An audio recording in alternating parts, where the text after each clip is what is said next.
皆さん、こんにちは。よしえです。今日も私のポッドキャストを聞いてくれてありがとうございます。はい、今見ての通り、車の中です。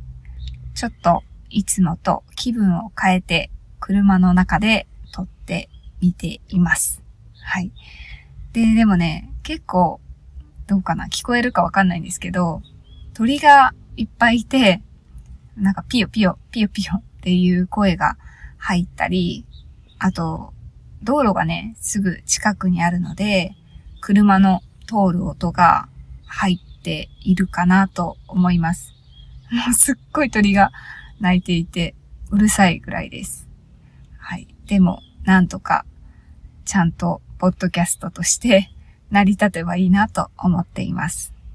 はい。最近皆さんはどうですか？元気ですか？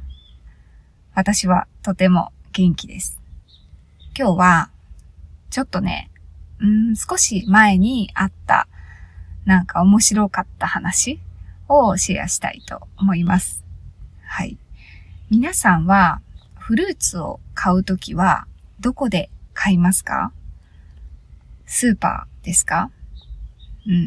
私は基本的にスーパーで買います。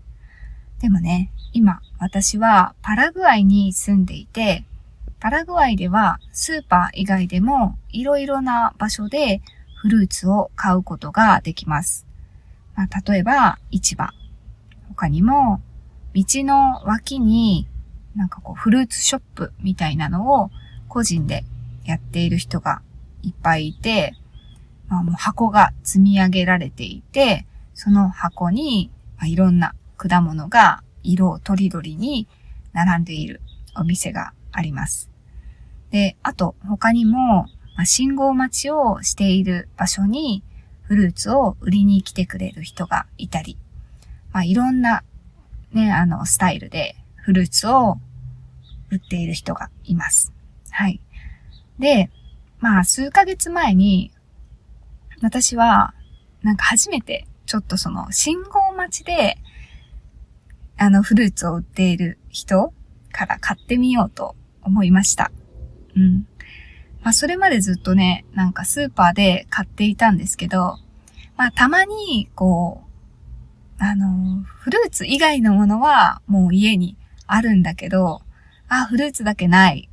スーパー行くのめんどくさいなみたいな時ってないですか？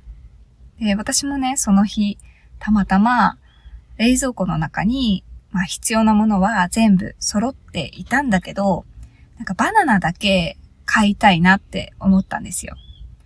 そしたら、信号待ちをしていたら、バナナをね、売りに来てくれるお兄さん、おじさんがいて、今ちょっと買ってみようかなと思って、本当にその瞬間に決めて、窓を開けました。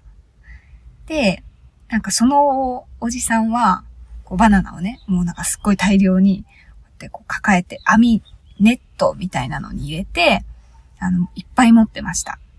で、そんなにたくさんいらないから、すいません、5本とか10本ぐらい買いたいんですけど、みたいな風に聞いたら、想像以上に安くて、なんか、そんな安いのみたいな値段だったんですよ。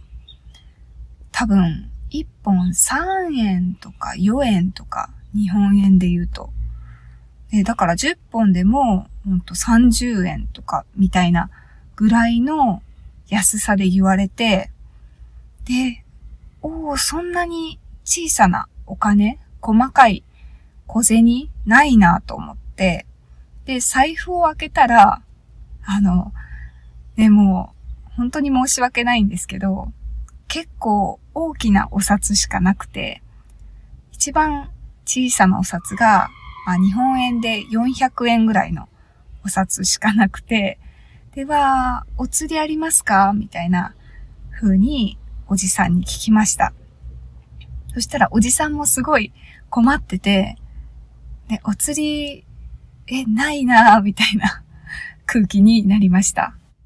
それで、なんか二人で、どうしよう、みたいな空気になっていたら、もう信号が変わってしまって、で、それで、おじさんはもう手に持っていたバナナをもう全部私の助手席にこう放り投げて、全部もう40本ぐらいのバナナを全部入れてくれて、で、私はもうその持っていたお札をその人にあげて、で、終わったんですけど、そう。だからね、私はその時40本のバナナを買ったんですよ。本当は5本でよかったのに。ねえ。で、すごい、面白くて、で、笑いながら、まあ知り合いのね、人に、パラグアイ人に、こんなにバナナもらっちゃったよ、みたいな話をしたら、いや、40本でも400円は高いね、みたいな。めちゃくちゃ安いから、まあ、しょうがないね、みたいな感じで笑って、はい、話しました。うん。で、なんかね、そう、結局、その余ったバナナは、ありすぎても腐らせちゃうので、友達とか知り合いに配って、なんとかなりました。うん。そう。で、なんかこういう体験ってすごい面白くて、なんか私は本当にやってよかったなっていうふうに思っています。うん。まあでも次買うときは、できるだけ小銭、小さなお金を持っておかないと困らしちゃうし、自分もね、困ってしまうなと思いました。はい。まあ、どうでしょうか。今日のエピソードはこんな感じで終わります。またこのね、ポッドキャストのトランスクリプトとボキャブラリーリストが欲しい人は、ぜひペイトリオンのページから見てみてください。はい。あと、有料のメンバーさんには、有料のメンバー限定のエピソードもたくさん配信しています。今日みたいなね、パラグアイでのなんか面白かったエピソードとかもたくさん配信しています。ぜひチェックしてみてください。はい。それでは今日の動画がいいねと思った方はぜひチャンネル登録と高評価、そしてインスタグラムや TikTok のフォローもお願いします。ではまた次の動画でお会いしましょう。バイバイ。